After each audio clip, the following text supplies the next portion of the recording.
Good afternoon, everybody. It's your boy, Pigskin Pete. Happy Monday to everybody. I am extremely excited to have a very special guest today. If you're a Clemson fan or maybe even just a college football fan out there, you will certainly appreciate this. I've done a lot of interviews over the past couple of years on YouTube where I interview sports content creators. And doing these interviews on YouTube is some of my favorite content to create. I love getting to ask people questions and get their opinions on things and hear their stories. So I reached out to somebody who I've been following on Twitter for at least this college football season. And she happens to be a professional photographer who does photography on the Clemson sideline, I believe for Clemson Sports Illustrated. Her name is Susan Lloyd. Susan, welcome to the show. Thank you so much for having me on the show. I'm really excited to be able to talk to you and share what information I might have that could be of interest to your listeners. Thanks. First of all, anything Clemson affiliated is interesting to me and my viewers, so I'm sure that won't be a problem. I do want to take just a second, though, before we get into the interview, to acknowledge the death of Kobe Bryant and his daughter and some of the other people that happened yesterday. Listen, I was planning on doing a live call-in show yesterday afternoon, and while I was preparing for that, I got the news, as everybody else did, excuse me, about the tragic accident that happened. And I had to get off social media for a while. I obviously was not in the mood to do a live show. And I saw some stuff on there. Social media is a very toxic place. I'm sure you know that, Susan, and we all probably participate in some way in the toxicity of it. But people saying things like, why do people care? People die every day. What makes him so much more special than anybody else? And this is the reason I have a sports YouTube channel, is because sports transcends everyday life. We care about these people. Mm-hmm. And everybody can relate to these people in some way. In my instance, I'm not a huge NBA guy. Okay, I'm more of a football guy, but I'm about the same age as Kobe Bryant, 2 years younger. My oldest son is 12, and his daughter that perished with him was 13 years old. And so it's just a completely heartbreaking.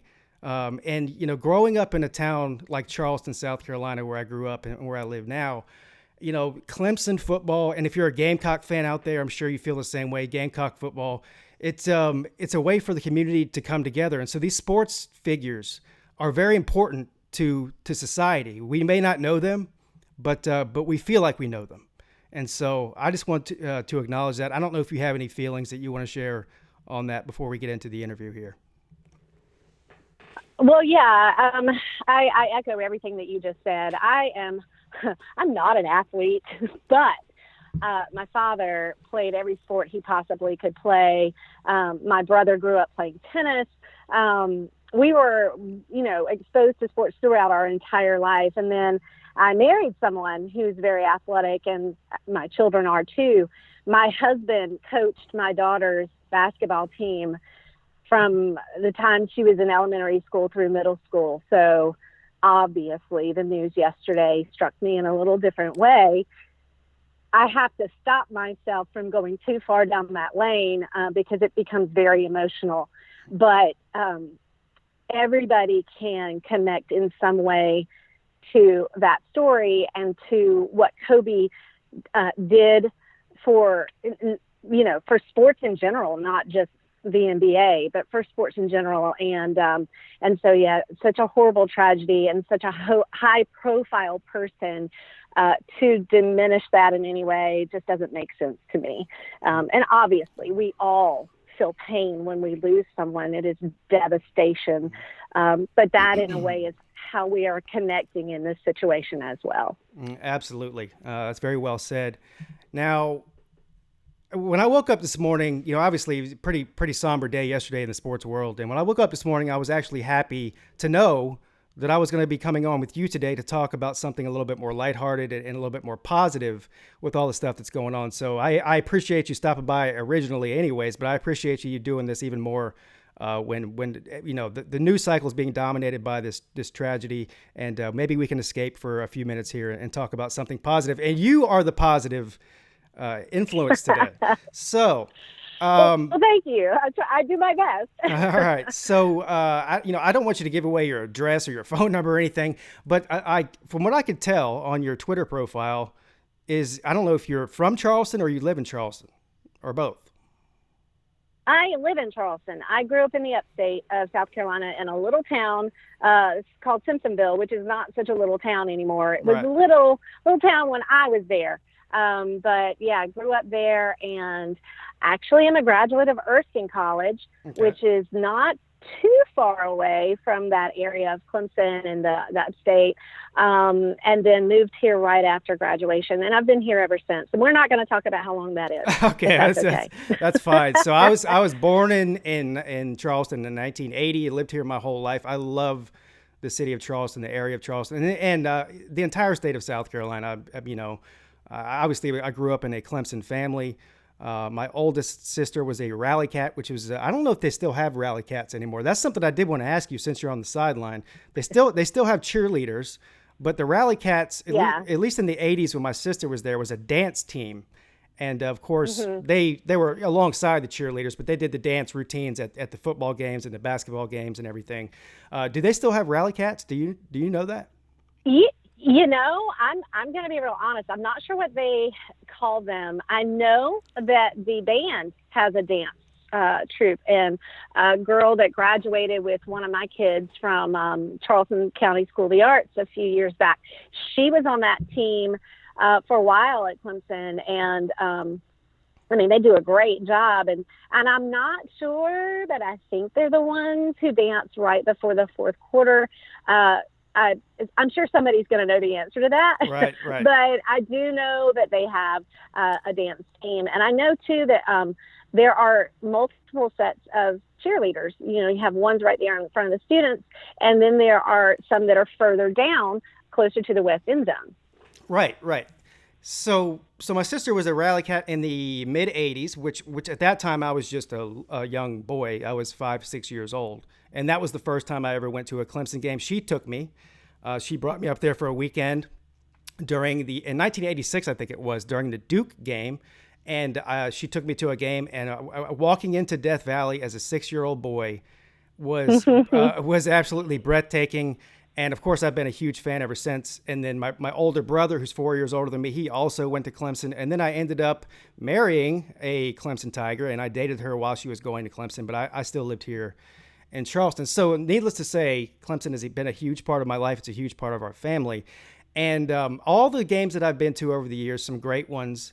But looking, from the stands down to the sideline, every fan of Clemson Tigers and the people that love Death Valley so much look down on the sidelines and wish that they could be standing on the sidelines next to the players and get a close-up view of not only the players but the game. And that's something that you get to do on a regular basis. So I wanted to start out the interview by asking you, first of all, about your photography career, and then how did this whole thing come about with you getting hooked up with Clemson SI and becoming a sideline photographer?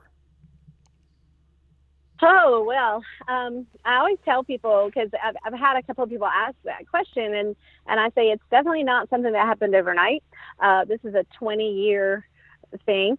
I've been shooting professionally for 20 years, really, and mainly my focus has been in portrait work, having said before that there was, I was always around sports events, and our children were always involved in some type of, they were involved on some team at some point.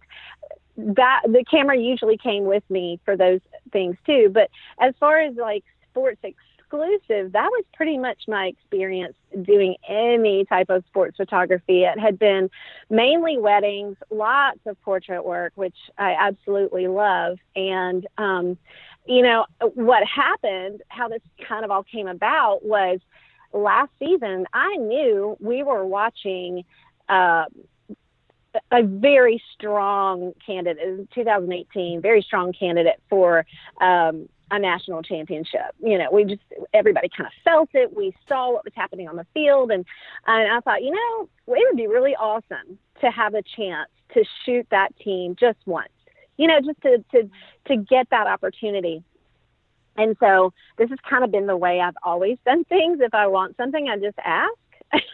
So okay. I just happened to reach out to somebody who's involved in the media, and I reached out to him with an email. He didn't know me at all, didn't have any clue who I was, but followed up with another email. I mean, he followed up with me and said, listen, we can't use any photographers right now, but I know somebody who can.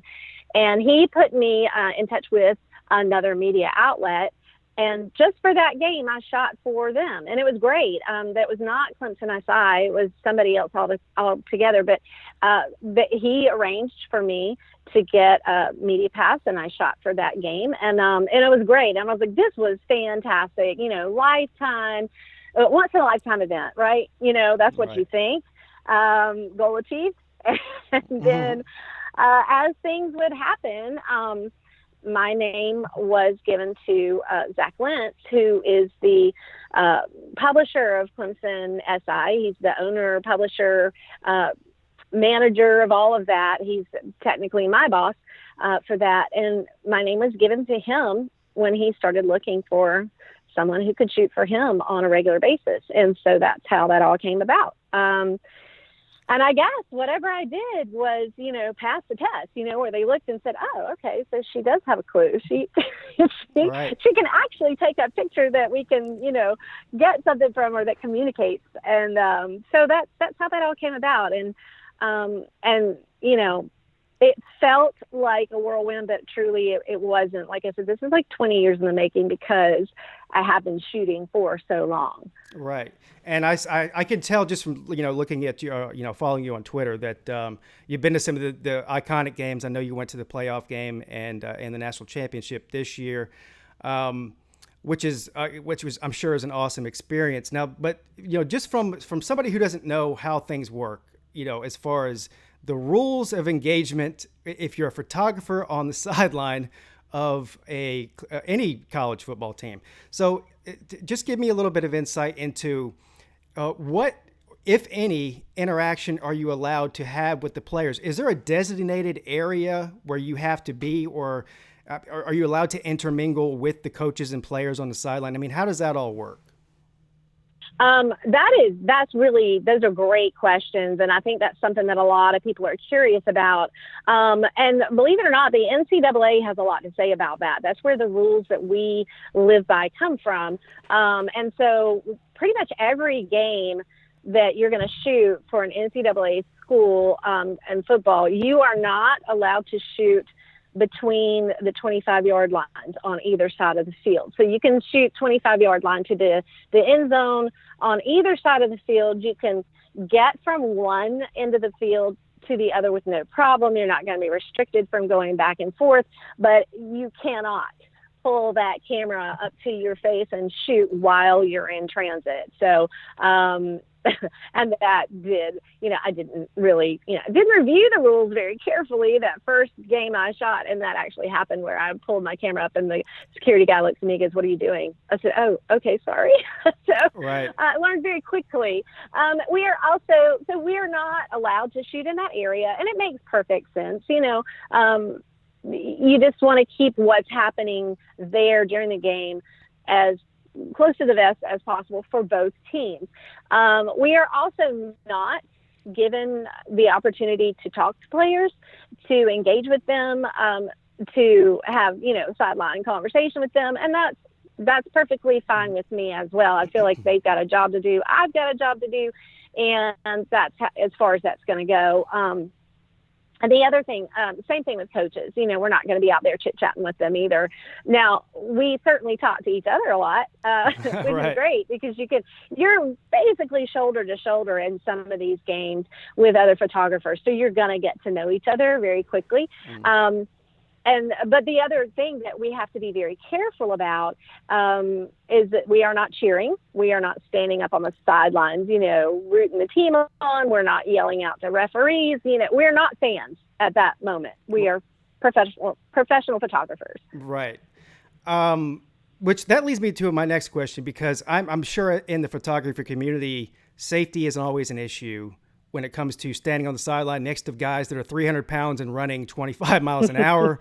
And we all saw the incident that happened I think it was at one of the Georgia games, and the Georgia student photographer was knocked unconscious on the sideline by a Georgia player, and that was a scary moment on live TV. So, what are the safety rules as far as that concerns? And have you ever been in a situation where you have been knocked down or come close to being run over by a large human being in a uniform? Well, you have to be aware of those things, and we are given a specific line. It's like, you cannot cross this line. If you're a videographer, you can't cross this line if you're a photographer. And even though those lines are there for kind of our safety and we're not encroaching on the field, obviously there's going to be a chance for collision. So you always have to be aware of what's happening. That when that happened in that Georgia game, I had no clue. I'm just doing my job. We're shooting. And then I think around halftime, my phone started to blow up, and people were like, "Oh my gosh, did you see what happened?" I'm like, what is this about? And my mom, she was one of the first ones, "Please be careful." And I had no idea what they were referring to until later. I don't approach most things fearfully. Ever in my whole life have I, thought about what could happen. But this has been a little bit of an eye-opener. It's just, you have to be a little more aware. And I have been very fortunate not to have had that incident. In fact, I haven't seen it happen. I didn't see it happen to anybody this season. So we were very fortunate. Right. I'm sure that, it's probably a pretty rare thing that it happens. We have seen it happen, periodically over time.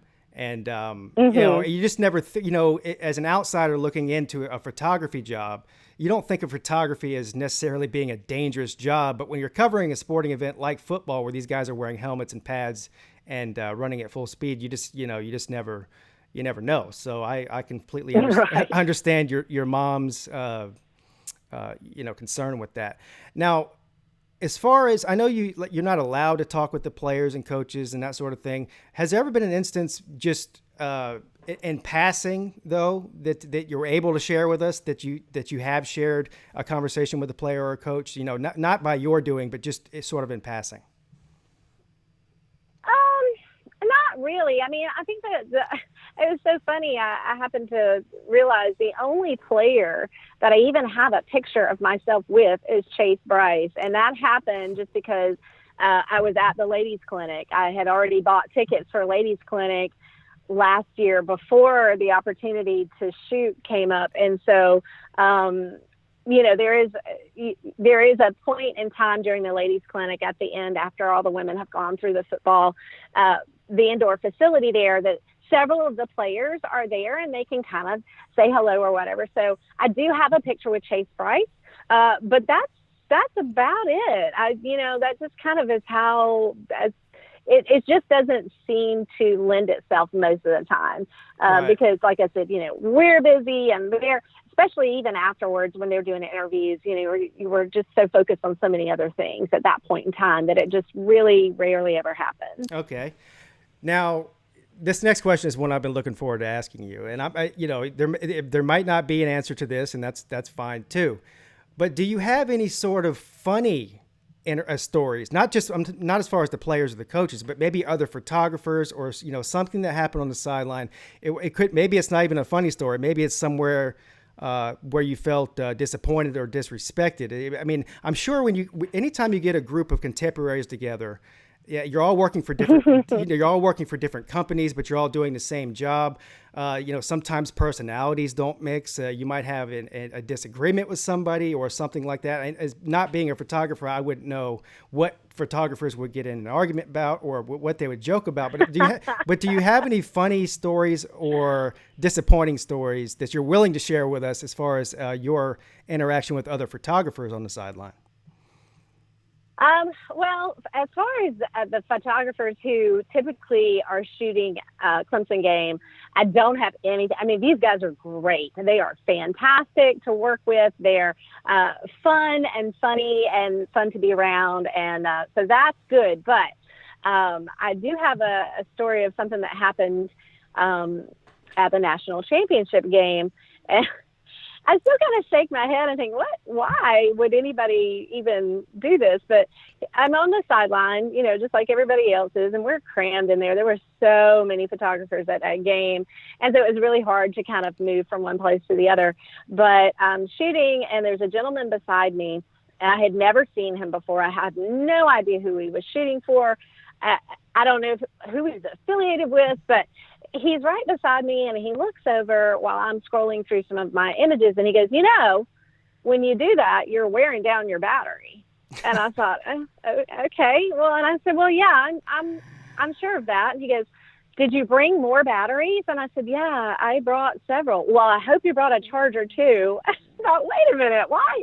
I am on the sideline of the national championship game. If I did not bring the appropriate things, then we're in trouble here. Like, if I didn't bring extra batteries and a charger, we have a problem. So I just thought it was kind of funny that he felt the need to help me in that moment. That's a weird situation, because he seems like he's being concerned for you, but he's also insulting you at the same time. It really. Oh, it was so weird. And, and I really, really am not one of these, I am not running around waving the woman flag most of the time. I'm just not. And there aren't as many women in this, on the sidelines as there are men. But in that moment, I really thought, gee, dude, thanks for the mansplaination, because I would have been lost without it. Yeah, exactly. You're a much better person than me, because if I was you, I would have said, no, but can I borrow your batteries and your charger? And I just would have walked off with them. It was just really random, I was like, I don't know what you're getting at here, buddy, but thanks. Yeah. I don't know how you ever would have survived your career without that gentleman's help about batteries. Oh, exactly. Gee. Well, so, and I'm just gonna forever think that he was probably shooting for LSU. Is it okay if I think that? Absolutely. If you're okay if you think that. All right, so I have one more question, or two more quick questions for you. I really, again, I want to thank everybody for joining us. I want to thank Susan for taking the time to call in and share her stories with us. Do you have I know you're there for a job, and I know you're there as a professional, and you're not supposed to be there as a Clemson fan or anything like that. But do you have a favorite game experience or a favorite photo that you've taken? I'm sure you've taken hundreds, if not thousands, of photos on the sideline. But is there a favorite situation that you've had, or a favorite game that you've been to shoot? I think this season, I don't think anything unless we had won the national championship game. That is the only game I know of that, had we won that one, that would have topped the Fiesta Bowl. Fiesta Bowl was just an amazing game to shoot because of the emotion, and you could feel it in the entire stadium. There was not a point where you didn't feel the energy of that game. So that was pretty awesome. And from that game, probably my favorite moment was Trevor Lawrence's 67-yard rushing touchdown, which I had been waiting on all season. I just knew it was going to happen at some point. And when it did, and he was running at me, I almost forgot I'm supposed to be shooting right here because it's a moment that in a lot of ways it takes your breath away. And because you anticipate this happening. And then when it really does, it's like, oh my gosh, he's going to run it straight in. And to see that, and to see his reaction to it and his emotion, because I think, by and large, Trevor Lawrence is a pretty reserved guy, but right then and there he was not, and it was great. So that was a great moment. And then when Isaiah Simmons in the ACC championship game, when he had his interception right there, it was another moment. I just happened to be in the right place at the right time and caught that, and caught just what his face looked like in that moment. And as he ran, he didn't run it in, but ran it down close enough to where we did score. It was a great experience all the way around. That's awesome, and believe me, I speak for all Clemson complete Homer fans when I say that we're jealous of you being able to be down there. I want you to let everybody know where they can find your work, but first I want to ask you just about the future of what you're doing now. Are you planning on continuing to do what you're doing for these Clemson games, or something else? I mean, what does the future look like for Susan Lloyd doing Clemson photography? Well, I'm actually going to be driving to Clemson tomorrow to cover the basketball game. Awesome. So I'm very excited about that. And right now, kind of in the off season, our writers are pushing stories all the time, and they're doing such a great job. I will be getting to the baseball field at some point to get some shots there. It just depends on what the rest of my schedule looks like. This is my time, too, to try and get my local business. I have to make sure that I keep shooting locally and shooting for clients here. So I'm going to do that as well. But we will be probably within the next, I'm going to say this week, next week, the final maybe football gallery is going to be a black and white gallery that will be published on the site. And those are ones that I'm hand choosing and doing all of the processing to. And they're going to be a little bit different. They're not going to be your typical game shots.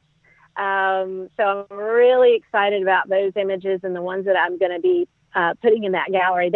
A lot of them haven't been in any of our galleries before. So they're going to be brand new. So that's exciting. And I will be shooting throughout the summer. I'll be at spring game. We typically will have media day, an open media day for spring camp.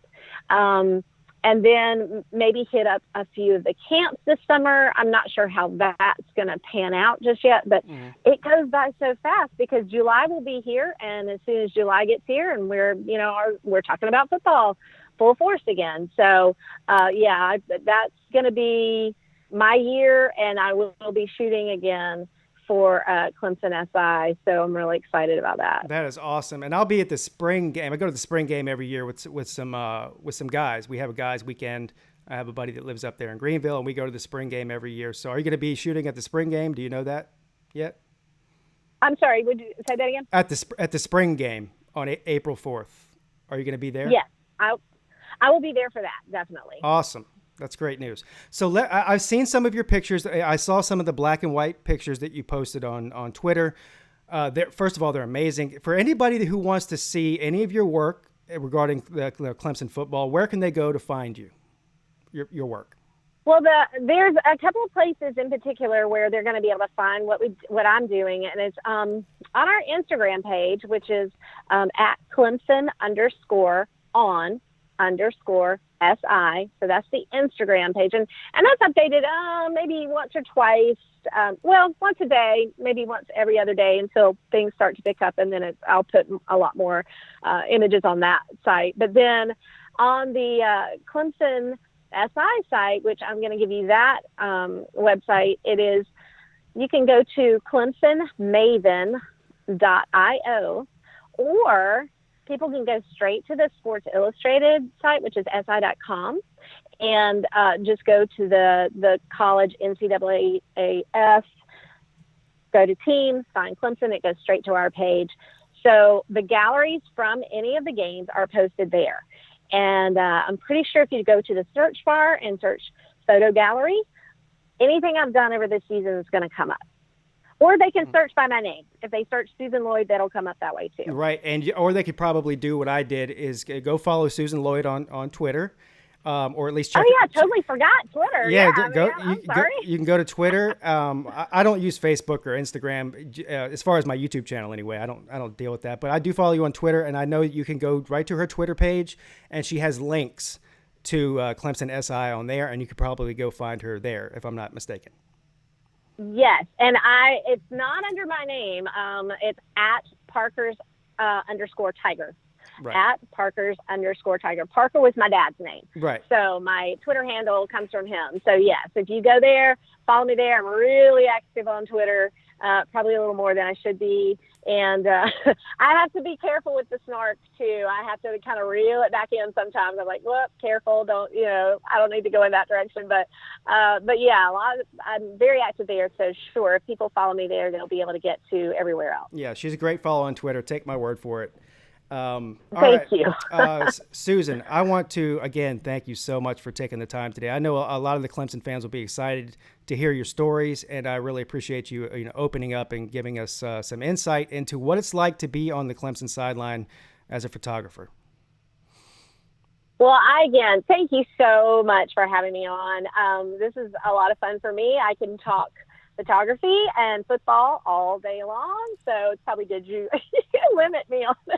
That's all right. But I do appreciate it, and thank you so much for the follow on Twitter and reaching out to me. It's this has been a lot of fun for me, and I can't wait to see what happens next. Thank you, and I will be in touch with you in the future to have you back on to talk more about this. So thank you, Susan. Thank you. All right.